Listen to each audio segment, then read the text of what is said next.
ഏറ്റവും വലിയ ആഗോള താപനം എന്നത് വാർമിങ് ശരിക്കൊരു വാർണിംഗ് ആണ്.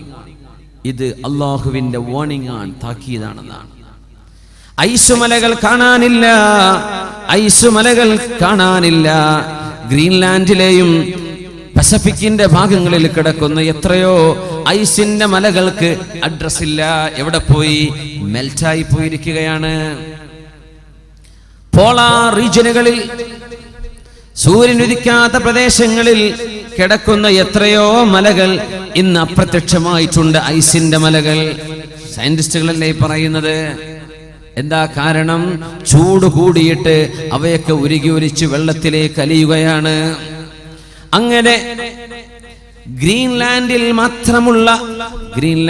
മാത്രമുള്ള ഐസ് മലകളെങ്ങാനും വെള്ളമായി അലിഞ്ഞ് കടലിലേക്ക് ചേർന്നു കഴിഞ്ഞാൽ ലോകത്തെ സമുദ്രജലം 6 മീറ്ററോളം ഉയർത്താൻ മാത്രമുള്ള ഐസിന്റെ മലകൾ ഗ്രീൻലാൻഡിൽ അല്ലാഹു കൊണ്ടുപോയി വെച്ചിട്ടുണ്ട്. അങ്ങനെ വന്ന കടലോര പ്രദേശങ്ങൾ, സർവമാന ലോകത്തിന്റെ സീപോർട്ടുകളും വെള്ളത്തിനടിയിലായി പോകും. കടൽ ജലം കരയിലേക്ക് ഒഴുകാൻ പോകുന്നുണ്ട്. അത് അന്ത്യനാളിന്റെ മുമ്പ് സംഭവിക്കുമെന്ന് പരിശുദ്ധ ഖുർആൻ. ആ കടൽ ജലം ഉയരാനുള്ള സാധ്യതയാണ് അള്ളാഹുവിന്റെ ഭൂമിയിൽ അള്ളാഹു ഐസുമലകളെ ഒരുക്കിക്കൊണ്ടിരിക്കുന്നത്.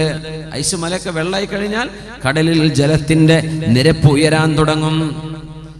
എന്തിന് 6 മീറ്റർ? 1 മീറ്റർ ഉയർന്നാൽ ലോകത്തെ ഒട്ടുമിക്ക സീപോർട്ടുകളും വെള്ളത്തിനടിയില്ല. 2 or 3 ഉയർന്നാൽ കഴിഞ്ഞു. പിന്നെ ഒരു കപ്പലിനും സീപോർട്ടിലേക്ക് സാധനം ഇറക്കാൻ പറ്റൂല, വെള്ളത്തിലായി പോകും. എവിടൊക്കെ ഏത് മുനിസിപ്പാലിറ്റിക്ക് വെള്ളം അടിച്ചൊഴിവാക്കാൻ പറ്റുക? അള്ളാന്റെ കടലും കിട്ട് വന്നാൽ ഇത് ഖുർആൻ പറയുന്ന അത്ഭുതമാണ് സംഭവിക്കാൻ പോകുന്നത്. വിശുദ്ധ ഖുർആൻ തന്നെ പറയുന്നുണ്ട്, ലശംസു യംബഗി ലഹാ അൻ തുദ്രികൽ ഖമറ വലൽ ലൈലു സാബിഖുൻ നഹാർ വകുല്ലുൻ ഫീ ഫലകി യസ്ബഹൂൻ. സൂര്യനും ചന്ദ്രനും വൽ ഖമറ ഖദ്ദർനാഹു മനാസില ഹത്താ ആദ കൽ ഉർജൂനിൽ ഖദീം. ചന്ദ്രന് സഞ്ചരിക്കാനുള്ള ഭ്രമണപഥം നിശ്ചയിച്ചു കൊടുത്ത അല്ലാഹു ഈ ചന്ദ്രന്റെ പ്രഭ നഷ്ടപ്പെട്ടു പോവുകയും അതിന്റെ ഗ്രാവിറ്റി നഷ്ടപ്പെട്ടു പോവുകയും ചെയ്ത് ഉണങ്ങിയ ഈത്തപ്പന കുല പോലെ പൊടിപൊടിയാകാൻ പോകുന്നു. സൂര്യൻ അതിന് നിശ്ചയിക്കപ്പെട്ട അവസാനത്തെ ഊഴം വരെ സഞ്ചരിക്കാൻ പോകുന്നുണ്ട്. സൂര്യനും ഒരു ഡാർക്ക് മാറ്ററായി മാറാൻ പോവുകയാണ്. വെളിച്ചമില്ലാതെ, പ്രഭയില്ലാതെ പൊലിഞ്ഞു പോകും. فإذا برق البصر وخسف القمر وجمع الشمس والقمر. അന്ത്യനാളിനെ കുറിച്ച് ഖുർആനിന്റെ പ്രഖ്യാപനമാണിത്. സൂര്യനും ചന്ദ്രനും ഒരുമിച്ച് ചേർക്കപ്പെടുമ്പോൾ മനുഷ്യന്റെ കണ്ണുകൾക്ക് നോക്കി കാണാൻ കഴിയാത്ത വിധം കണ്ണിന്റെ പ്രഭ പോലും നഷ്ടപ്പെടുമ്പോൾ ഭൂമിയും സൂര്യനും അടുത്തുവരെ അടുക്കുകയാണ്. ഇതിന്റെ ഭാഗമാണ് നമ്മുടെ താപനം അനുഭവിക്കുന്നത്. ഭൂമിയുടെ റൊട്ടേഷനിൽ മാറ്റം വന്നുകൊണ്ടിരിക്കുന്നു. ആ മാറ്റങ്ങൾ അല്ലാഹു തആല ഞൊടിയിടയിൽ വർദ്ധിപ്പിക്കുകയും, ഭൂമിയുടെ സാറ്റലൈറ്റ് ആണ് ചന്ദ്രൻ. ചന്ദ്രനും ഭൂമിയും അടുത്തു വന്നാൽ ഭൂമി ചന്ദ്രനെ പിടിച്ചു വലിക്കും. ചന്ദ്രനെ പിടിച്ചു വലിച്ചാൽ ചന്ദ്രൻ പൊടിപൊടിയായി, ധൂളിയായി ഭൂമിക്ക് ചുറ്റും പറക്കും. ഏതുപോലെ ശനിഗ്രഹത്തിന്റെ ചിത്രം നോക്കിയാൽ ഒരു വട്ടം കാണാൻ പറ്റും ശനിക്ക് ചുറ്റും. അത് ശനിഗ്രഹത്തിന്റെ ഉപഗ്രഹമായിരുന്നു. പിടിച്ചു വലിച്ചതാ ഗ്രാവിറ്റി കൊണ്ട്. പൊടിയായി, അങ്ങനെ പൊടിയായി ഭൂമിക്ക് ചുറ്റും ചന്ദ്രൻ ധൂളിയായി പറക്കാൻ തുടങ്ങും.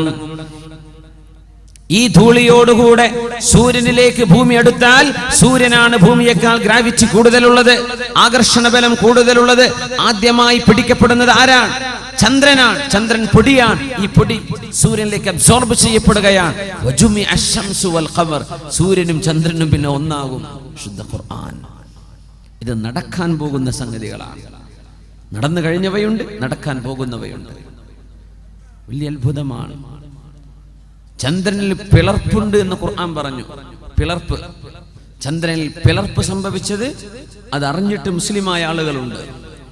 ഡേവിഡ് മൂസയെ പോലെ, ഡേവിഡ് മൂസ പിറ്റ്കോക്ക് ബ്രിട്ടീഷുകാരനാണ്. അയാൾ മുസ്ലിമാവാൻ തന്നെ കാരണം ചന്ദ്രൻ പിളർന്നു എന്നുള്ള ആയത്താണ്. ബിസ്മില്ലാഹിർ റഹ്മാനിർ റഹീം. ഇഖ്തറബത്തിസ് സാഅതു വൻശഖൽ ഖമർ. ഇഖ്തറബത്തിസ് സാഅ, ലോകാവസാനം അടുത്തു വന്നിട്ടുണ്ട്. വൻശഖൽ ഖമർ, ചന്ദ്രൻ പിളർന്നിട്ടുണ്ട്. ചന്ദ്രൻ പിളർന്ന് എവിടെയാ? അഷ്റഫുൽ ഖൽഖ് തങ്ങളുടെ കാലത്ത് മക്കയിലാണ് നടന്നത്.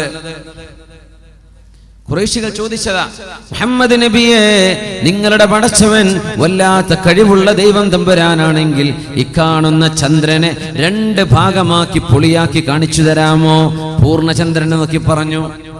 അള്ളാഹുവിന്റെ റസൂല് ചോദിച്ചു, അത് കണ്ടാൽ നിങ്ങൾ വിശ്വസിക്കുമോ? അവർ പറഞ്ഞു, തീർച്ചയായും.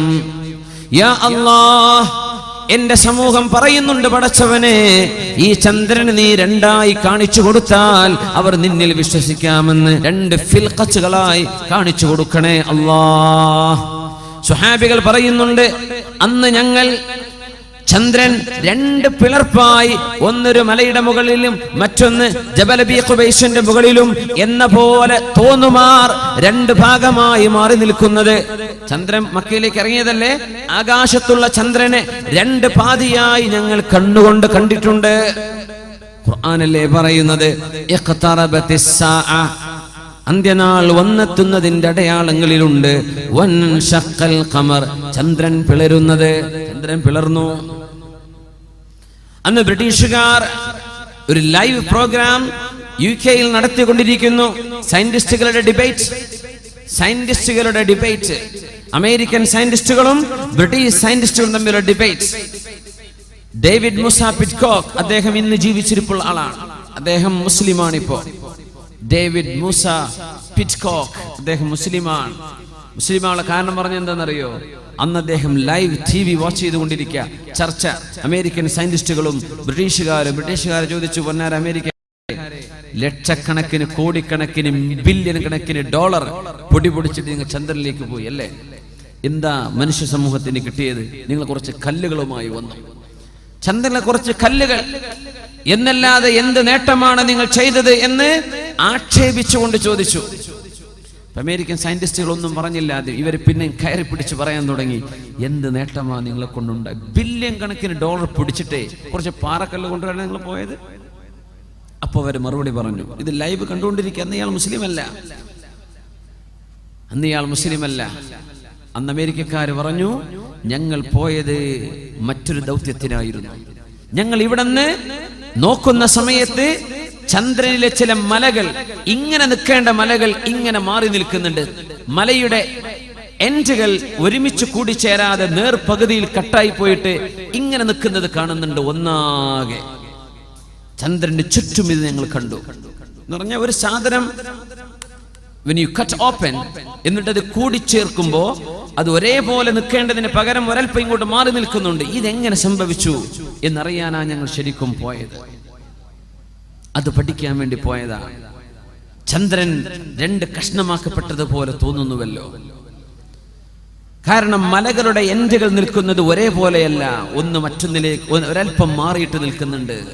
ഇത് ചന്ദ്രന്റെ ചുറ്റും ഞങ്ങൾ കണ്ടു. അതിന്റെ സത്യാവസ്ഥ പഠിക്കാനാണ് ചന്ദ്രനിലേക്ക് ഞങ്ങൾ യാത്ര പോയത്. ഇത് പറഞ്ഞപ്പോഴാ ഡേവിഡ് മൂസ പിറ്റ്കോക്ക് എന്ന ഖുർആനിന്റെ പരിഭാഷ വായിക്കുന്നുണ്ട്. അയാൾ പറഞ്ഞു, ഇതത്ഭുതം. വിശുദ്ധ ഖുർആൻ പറഞ്ഞിട്ടുണ്ട്, ബിസ്മില്ലാഹിർ റഹ്മാനിർ റഹീം, ഇഖ്തറബത്തിസ് സാഅതു വൻശഖൽ ഖമർ, ചന്ദ്രൻ പിളർന്നിരിക്കുന്നു, ലോകാവസാനം അടുത്തിരിക്കുന്നു, ചന്ദ്രൻ പിളർന്നു. ആ പിളർപ്പിനെ കുറിച്ചാണ് ഇവർ ചർച്ച ചെയ്യുന്നത്. ആ നേരം പറഞ്ഞ വാക്കാണ് അഷ്ഹദു അല്ലാ ഇലാഹ ഇല്ലല്ലാഹ് വ അഷ്ഹദു അന്ന മുഹമ്മദർ റസൂലുള്ളാഹ്. ബ്രിട്ടീഷുകാരനായ ബുദ്ധിജീവി ഡേവിഡ് എന്ന് പറയുന്ന ചെറുപ്പക്കാരൻ ഡേവിഡ് മൂസയായത് ഇന്ന് മുസ്ലിമാ. തന്റെ ബയോഗ്രഫിയിൽ അദ്ദേഹം എഴുതിയിട്ടുണ്ട്. തന്റെ മുസ്ലിമാവാനുള്ള കാരണം അന്വേഷിച്ചാന്ന് മനസ്സിലാവും. ലോകാവസാനത്തെ കുറിച്ച് അള്ളാഹു പറഞ്ഞ ഈ മഹാത്ഭുതങ്ങളൊക്കെ നടക്കുന്നതിന്റെ മുമ്പ് ലോകത്ത് വരാനുണ്ട് മസീഹുദ് ദജ്ജാൽ, ലോകത്ത് വരുന്നുണ്ട് ദാബത്തുൽ അർള്, അത് കഴിഞ്ഞാൽ നടക്കാൻ പോകുന്നുണ്ട് സൂര്യൻ പടിഞ്ഞാറ് നിന്ന് ഉദിക്കുന്നത്. സൂര്യൻ പടിഞ്ഞാറ് ഉദിക്കാൻ വല്ല പ്രയാസവുമുണ്ടോ?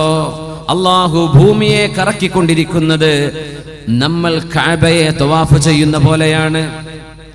ആ റൊട്ടേഷനെ തിരിച്ചു വെച്ചാൽ സൂര്യൻ ഉദിക്കുന്നത് പടിഞ്ഞാറ്. ഇന്ന് ഭൂമി കറങ്ങുന്നത് ഇടത്തുനിന്ന് വലത്തോട്ടാണ്, ലെഫ്റ്റ് നിന്ന് റൈറ്റിലേക്ക് എന്ന പോലെ ഇങ്ങനെ കറങ്ങുന്നത്. അത് അള്ളാഹു ഒന്ന് സ്റ്റോപ്പ് ചെയ്തിട്ട് ഇങ്ങോട്ട് തിരിച്ചാൽ, ഇങ്ങോട്ട് കറങ്ങാൻ പറഞ്ഞാൽ സൂര്യൻ ഉദിക്കുന്നത് പിന്നെ പടിഞ്ഞാറാണ്. അത്ര ഈസിയാണത്. ഭൂമി ഇങ്ങനെ കറങ്ങുന്നത്, അതിനോട് ഇങ്ങനെ കറങ്ങാൻ പറഞ്ഞാൽ ഭൂമി സൂര്യൻ ഉദിക്കുന്നത് പടിഞ്ഞാറായിരിക്കും. നമ്മളോട് കഅബയെ തവാഫ് ചെയ്യാൻ പറഞ്ഞത് എങ്ങനെ? കഅബയെ ഇടത്താക്കി മനുഷ്യന്റെ ഹൃദയം കിടക്കുന്നത് എവിടെയാ? ഇടതുഭാഗത്താണ്. നമ്മുടെ കൽബ്, ഹൃദയഭാഗം എവിടെയാണ്? കൽബ് കിടക്കുന്നത്, ഹൃദയം കിടക്കുന്നത് നെഞ്ചിന്റെ ഇടതുഭാഗം. ആ കൽബ് കഅബാലയത്തിലേക്ക് വെച്ചുകൊണ്ട് ഹജറുൽ അസ്വദ് എന്ന പരിശുദ്ധമായ കല്ലിനെ സാക്ഷി നിർത്തി അവിടുന്ന് തുടങ്ങണം തവാഫ്. 7 റൗണ്ട്. 7 റൗണ്ട്. 7 എന്ന് പറയുമ്പോൾ അത്ഭുതപ്പെടേണ്ട, ദിവസങ്ങൾ 7ആണ് ഒരാഴ്ചയിൽ. പ്രകാശത്തിന്റെ വർണ്ണങ്ങൾ 7 എണ്ണമാണ്. വിബ്ജർ 7. ആകാശം 7ആണ്, 7 ആകാശങ്ങൾ.